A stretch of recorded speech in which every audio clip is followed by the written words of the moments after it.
Hi everyone, so today we're going to be talking a little bit about the plans that we have for the spring.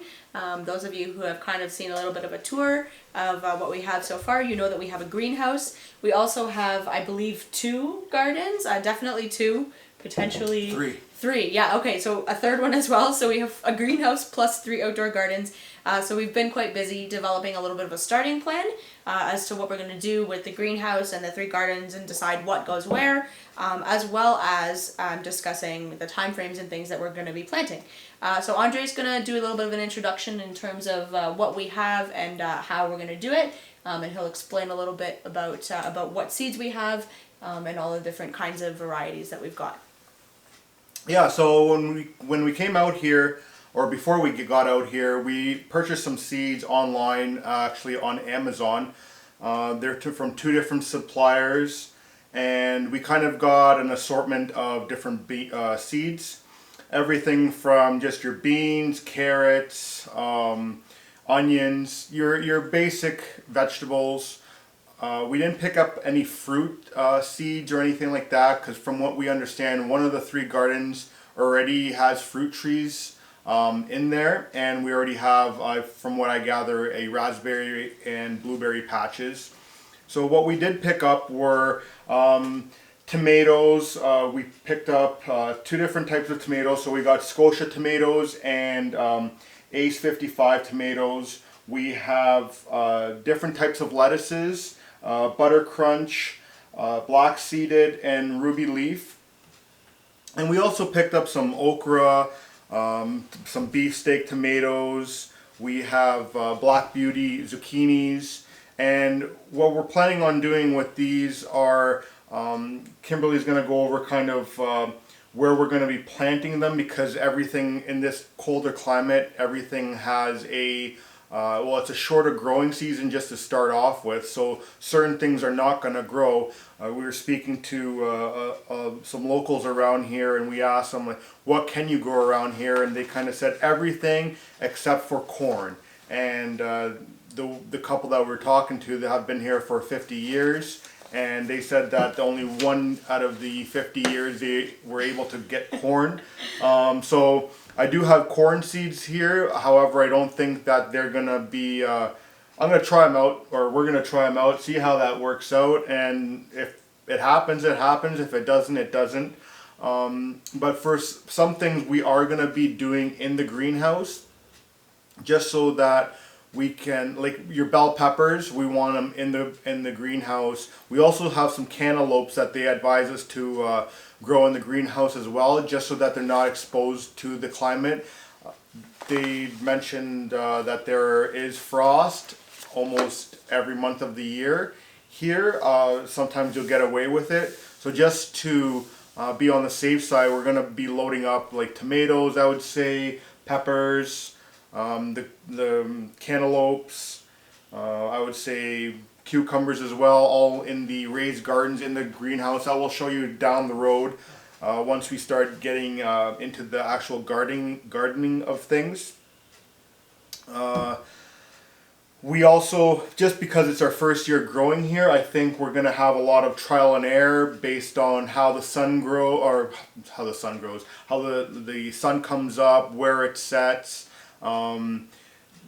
depending on how the water drains from everywhere, and then animals also, being that we're out here in a remote area, and we're going to have a abundance of different fruits and vegetables. We're going to have to deal with the animals that do come around here. Thankfully, we have some dogs that can kind of shoo them away, and 2 out of the 3 gardens are fully fenced in with barbed wire, so that way nothing can come up. Kimberly did develop a nice plan, kind of how we're going to be moving forward with the process. Maybe you want to touch base on that? Yeah, for sure. So Andre actually did quite a bit of research in terms of what kind of plants we can grow and what kind of vegetables we can grow and fruits and stuff in terms of the climate. We are in a colder climate because we are farther north. And so it's a shorter growing season. It's also a colder growing season. So we do have the greenhouse, which is a really big advantage. But as far as the climate goes, we do have to be careful with when we plant things, and there's certain times that when we can plant things and when we can't plant things, or especially if they're outside. So what we did was we went through the seeds that we had. We went through all of the different time frames that we could do.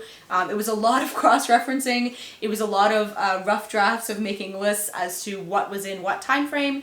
One of the advantages with a colder climate that we have a greenhouse for, though, is we can start things indoors. So we can actually start things inside at an earlier time frame.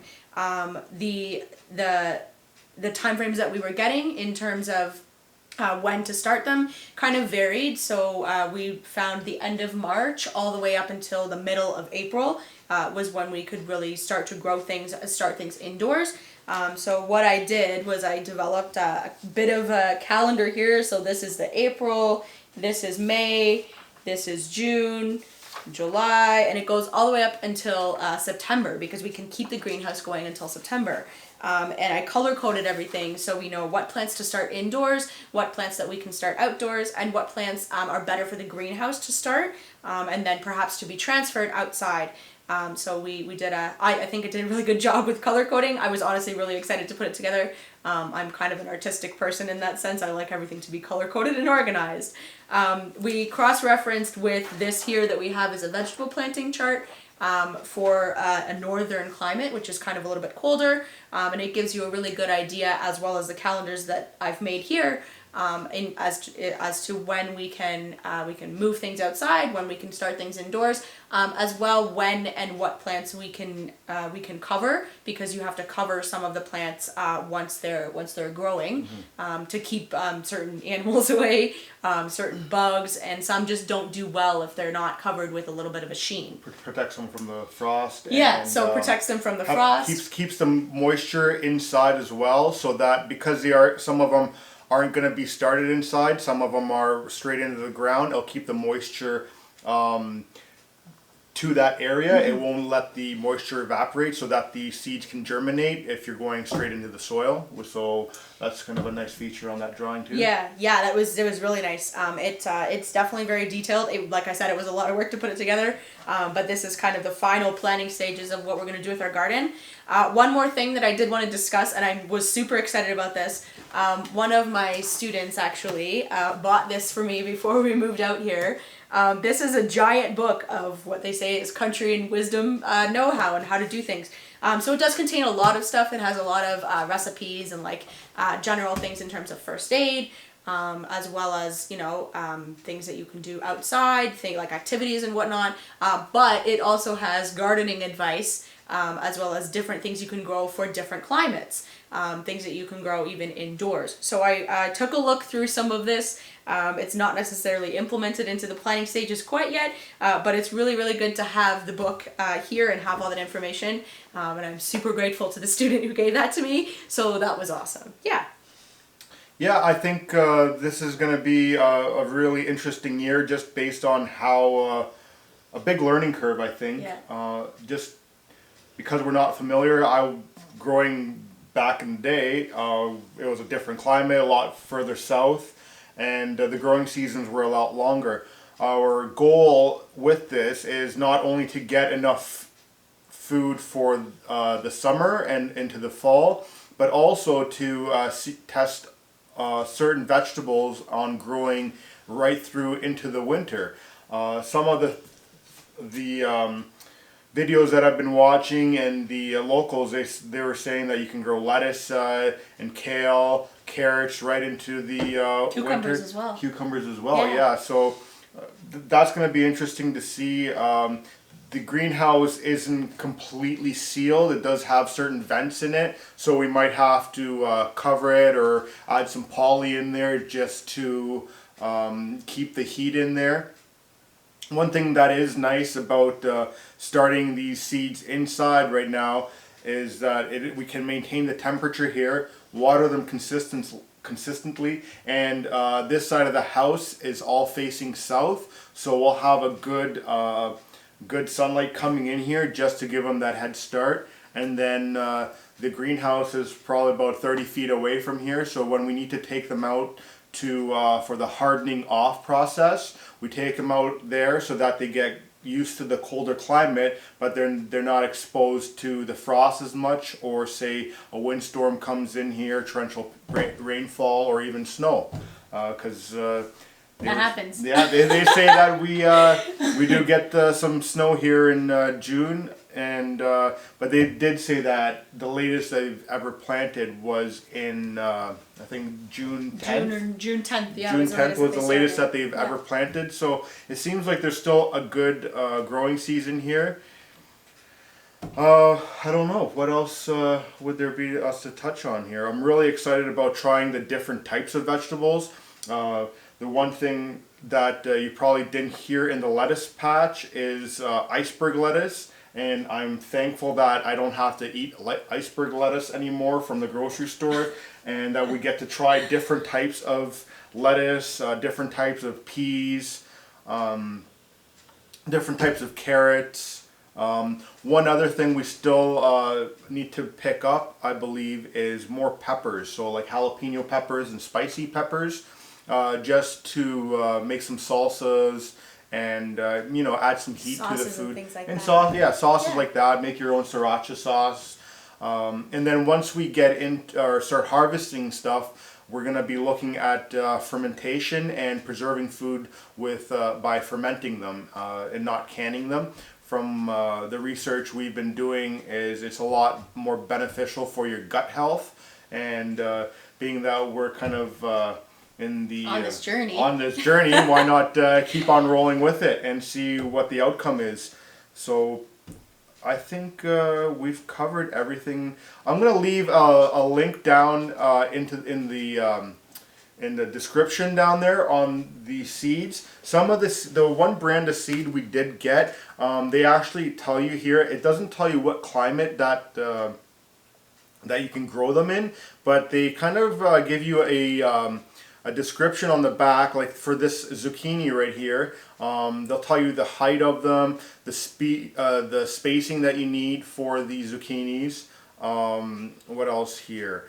The maturity date, so these ones will be done in 50 days. The soil type, well drained, and the sun, full sun, and germination time. And the germination, from what I saw on the packages, was anywhere from 85 to 100%. So I'll take those percentages any days. Yeah. Yeah. Yeah, we're both really excited. It's definitely a learning curve. As Andre said, it's going to be an interesting first year. I myself don't have much experience gardening. He does, but not necessarily in this climate. So we'll see what happens, but we're super excited to try it out. This is one of those things that we've really been looking forward to in terms of becoming more self-sufficient, making our own food, growing our own food, and being able to be self-sufficient and live off the land. That's really what our goal was with this whole journey in the first place. That's one of our biggest things. So we're really looking forward to starting up vegetables and fruits. And when the 2 feet of snow is gone, then it's certainly going to be interesting to see what's underneath with how the gardens are in shape and stuff. That's right. Yeah. And another thing is also we're going to be doing our own composting too, so we don't actually have to go and get compost anywhere. The previous owner made their own compost barrel here that you kind of throw in what you need, spin it around, and the next year you use it up. So which is so convenient. That's right. And watering also, from what we understand, we have a tap outside that we can run a hose, and being that's a steep hill down, the water pressure just off the by turning on the tap will engage a sprinkler, so we'll have no problem with the watering as well. Yeah. It's going to be interesting on like where everything grows, positioning everything, because we do also have sunflowers here. We're going to give those a try. So you're going to want to keep, like, for sunflowers, you want to make sure that they're on the northern part of the garden, so that when the sun hits, it's not covering the lower growing vegetables, and allowing those lower growing vegetables to get as much sunlight. You want to make sure that the sunflowers are on the northern part of the garden. So little things like that you want to keep in mind when growing these things. So yeah, it's going to be interesting, and it's going to be fun. Yeah. So we'll be posting more updates right from putting the seeds into the cups and starting them in here, and you'll probably see a little bit of a disaster of this living room because we're going to have so many things starting. But yeah, if anyone's got some tips, tricks, or questions, comments that they would like to leave in the comments, any experience on growing in colder climates, feel free to contribute. We'd be happy to hear. That's right. I think that's it for us for today. Thank you guys so much for watching. We really appreciate it. And we'll see you next video. Chat soon.